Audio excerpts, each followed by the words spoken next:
For decades, they were the engine of America, symbols of power, innovation, and unstoppable growth. GM, Ford, Chrysler. They didn't just build cars, they built Detroit, reigning supreme as corporate royalty. But what if the ultimate symbol of that power, the private corporate jet, became the most powerful weapon against them, forcing the world to see the colossal management failure on the exact day, November 12, 2008. There was no more glamour, only panic. 3 CEOs accustomed to luxurious boardrooms and private runways were forced into a pilgrimage of public humiliation to Washington, D.C., begging Congress for a lifeline. On this day, the REIT, Auto Industry Bailout Request, the Big Three Bailout, didn't just expose the bankruptcy of the automakers. It exposed the fundamental failure of a business model built on blind arrogance and excess. Within a week, the price of this corporate pride would total $50 billion in potential rescue, a cost the nation would only accept in exchange for the total destruction and forced reconstruction of old Detroit. It was the most painful lesson in recent capitalist history. The day luxury collided with reality. On November 12th, the auto industry bailout request, the Big Three Bailout, marked the day that changed everything. The reality imposed its timeline. On that day, November 12, 2008, the Wall Street crisis migrated from the white-collar tower directly to the assembly line. General Motors, a name synonymous with American power for over 70 years, the company that literally built the middle class and powered the Allied victory in World War II, was on its knees. What made the scene truly shocking was not just the number, though a $50 billion rescue was unthinkable, it was the symbol. While millions of Americans faced foreclosures and austerity, the CEOs of GM, Ford, and Chrysler flew to Washington, D.C. to beg for taxpayer money. They did not take commercial flights. They arrived in their respective multi-million-dollar corporate jets. This single detail, this stunning display of pride and detachment, instantly transformed a high-stakes financial negotiation into a public spectacle of humiliation. The cost of that arrogant gesture far outweighed the price of the jet fuel. It cost the industry the credibility it would take years to rebuild. Legislators and the public alike saw not just an impending bankruptcy, but the collapse of an entire American philosophy. The pride of GM was unsustainable, baked into every chrome-laden model they refused to stop building. The bailout request was astronomical, demanding more than half of the entire U.S. military budget for that year. And as the clock ticked, the 60-minute flight from Detroit to D.C. revealed to everyone that the problem was not just the recession. The business model itself was fundamentally broken. At a $50 billion price tag, the only question left was, how expensive was the cost of refusing to change? The answer began to be calculated in that grim autumn of 2008, but the final price of corporate complacency was not merely monetary, it was the cost of deeply ingrained pride. When Lehman Brothers collapsed 2 months earlier, the credit markets froze, effectively shutting down the flow of loans that fueled vehicle sales. The Big Three, General Motors, Chrysler, and Ford, found themselves in a sudden, catastrophic freefall. By November 2008, GM, the global champion and symbol of American industrial might, was burning through nearly $2 billion a month. They were not just facing a cyclical downturn, they were facing existential obliteration. GM CEO Rick Wagoner, a man whose tenure was defined by unwavering faith in the company's outdated scale and structure, found himself forced to do the unthinkable, beg. On November 12th, the heads of GM, Chrysler, and Ford made the pilgrimage to Washington, D.C. to request an initial $25 billion emergency rescue package. This day would become a masterclass in tone-deaf corporate arrogance, ensuring their failure. While millions of Americans were lining up for unemployment benefits, terrified by the loss of their homes and savings, Wagoner Robert Nardelli of Chrysler and Alan Mulally of Ford, whose company was in slightly better yet still precarious shape, arrived not by commercial transport, but in 3 separate luxurious corporate jets. 3 Dassault Falcon 900s, each costing millions, landing in the capital where they were scheduled to plead poverty to Congress. The optics were a disaster of historic proportions. In the austere halls of Capitol Hill, lawmakers and the American public watching the televised hearings didn't focus on the complex economics of derivatives or labor costs. They focused on the jets. The question wasn't about the mathematics of a potential $50 billion bankruptcy. It was about the moral failure. It was Senator Chris Dodd who summarized the collective outrage, asking why men seeking taxpayer funds could not muster the humility to fly coach.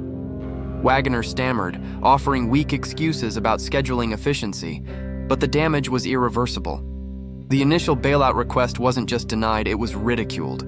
It was clear that the CEOs believed they deserved the money simply because they were too big to fail, without offering any true plan for restructuring or sacrificing their opulent lifestyles.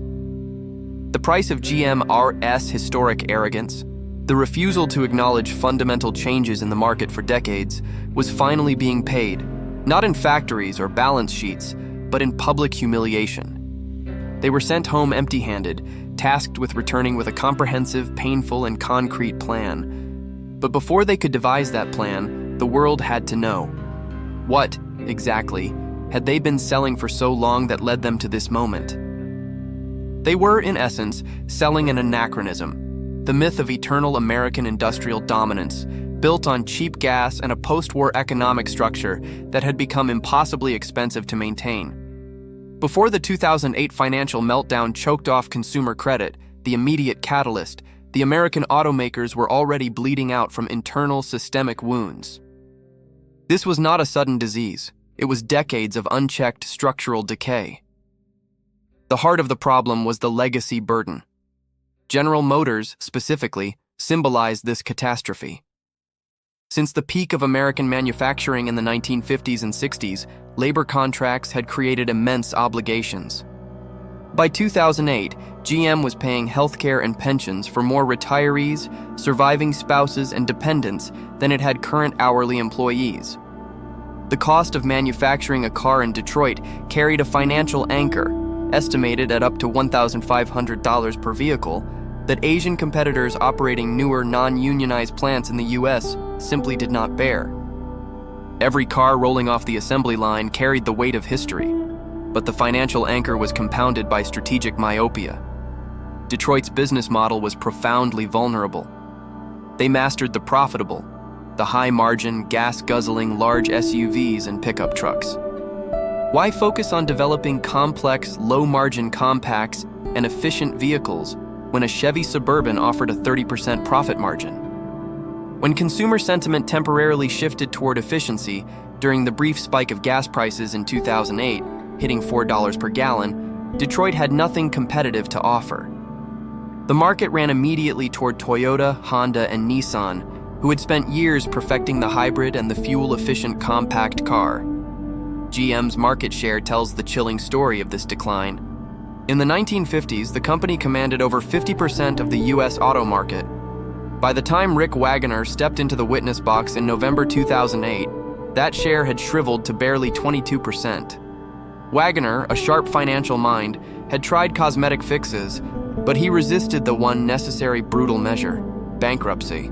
Bankruptcy, in the corporate mindset of Detroit, was akin to high treason, a voluntary admission that the American Dream Factory had failed.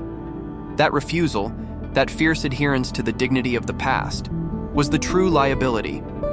It is estimated that GM burned through approximately $50 billion in cash reserves between 2005 and 2008, trying desperately to restructure outside of court protection. This $50 billion spent to avoid the humiliation of failure ironically became the price of their pride, delaying the inevitable and ensuring that when the crash finally came, it would require the US taxpayer to foot the bill. Meanwhile, the rivalry between the CEOs was acute, even in the midst of shared peril. Alan Mulally at Ford recognized the structural flaw early. He had already risked the entire company, mortgaging all its assets, including the iconic blue oval logo, in 2006 to secure a massive private credit line. Ford was struggling, but its fate was self-directed. GM and Chrysler, led by men rooted in the old system, arrived in Washington with empty pockets and a fundamental misunderstanding of the gravity of the situation. They saw a liquidity problem. The government saw a failure of design. The real turning point wasn't the $4 gas nor the housing crisis. It was the moment Washington looked past the polished chrome and saw the rusted chassis underneath. The question wasn't how to provide a temporary loan. The question was how to force a multi-generational culture-shattering transformation. The failure to adapt, driven by industrial hubris and the fear of admitting defeat, had pushed the industry past the point of no return. The US $50 billion cost of GM's delay was now the debt carried by the entire nation, and the American public, enraged by the sight of private jets, was about to demand a truly painful penance for that pride. But what the public demanded was something far more humiliating and permanent than any fine. They demanded the death of the old business model. In December, the popular fury forced the executives to return to Washington, this time in motorcades of fuel-efficient cars, a humiliating spectacle captured by every camera lens. The symbolism was painful, the contrast with the private jets damning. The cost of that initial display of arrogance was steep. It stripped them of the political capital necessary for an easy handout, ensuring that the bailout, when it arrived, would not be a reward but a brutal scalpel. By early 2009, the new Obama administration oversaw the forced implosion and restructuring. GM and Chrysler were steered into managed Chapter 11 bankruptcy. GM, the industrial behemoth, received about $50 billion. Chrysler, $12 billion. This was not a blank check. It was receivership. The government became a temporary, ruthless owner, forcing changes that decades of boardroom inertia had blocked. The key plot twist lay here.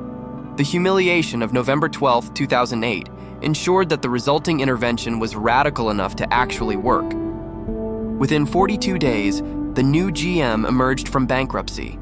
It shed 4 legacy brands, eliminated thousands of dealerships, and, crucially, tore up unsustainable labor contracts and wiped out toxic debt. This radical surgery, impossible under normal market conditions, was the true price of the bailout. The big three, though humbled, were saved from extinction. Ford, having mortgaged everything in 2006 under Alan Mulally's leadership, was the lone survivor among the big three not to take government money, a testament to the fact that internal, pre-crisis restructuring, though painful, was possible. But for GM and Chrysler, the shame of 2008 was the necessary catalyst. Today, the balance sheets are clean, and the American auto industry is competitive, having shifted significant resources toward electric vehicles. While the U.S. Treasury ultimately took a loss of roughly $10 billion on its GM stake, offset by substantial recoveries from Chrysler and TARP, studies, like those from the Rand Corporation, estimated that the unmanaged failure of the Big Three could have cost the U.S. economy 1 to 3 million jobs and hundreds of billions in losses. The bailout was perhaps a political failure, but an undeniable economic success. The lesson etched onto the industry's soul remains. The failure was not just caused by the financial crisis. The crisis merely exposed the structural rot that corporate pride refused to acknowledge. That day in November 2008, when the CEOs landed their private jets, was the moment the old GM signed its own death warrant, paving the way for the painful, necessary rebirth. The industry faces the next revolution now, the transition to electric mobility. But 2008 remains the ghost in the machine, a constant reminder that the legacy of decades of glory can crumble in days. Because pride, they learned, is the most expensive fuel of all. That bailout request, performed under the intense glare of public humiliation, sealed the fate not just of GM, but of an entire era of American corporate complacency. In June 2009, General Motors was forced to declare Chapter 11. It was a government-subsidized bankruptcy of $50 billion, the largest industrial rescue in U.S. history at that time. But the true price was not just in the public coffers, it was in the pride those CEOs displayed by flying those private jets. The lesson was brutally clear. Detroit's business model was broken, not the demand for cars. For decades, GM, Chrysler, and Ford had ignored mounting legacy costs, healthcare and pensions, fuel efficiency, and the fierce Asian competition offering smaller, more reliable products. November 12, 2008, with its spectacle of arrogance, forced Congress and public opinion to act. The rescue came, but under draconian conditions: massive factory closings, widespread layoffs, and the dismantling of entire brands. What appeared to be the death of the industry was, in fact, its forced rebirth. The legacy is not the money the government spent, much of which was recovered, but rather the evidence that humility, even when imposed, is the only key to survival in a market that does not forgive stagnation. Today, GM and Ford invest heavily in electrification and technology, having learned that the cost of 2008's Arrogance is a price they can never afford to pay again. This was just one of the days that shaped our world. Tomorrow we will publish another landmark historical event. To make sure you don't miss it, subscribe now to The Day That Changed Everything and turn on notifications. What other day would you like to see featured here? Comment below.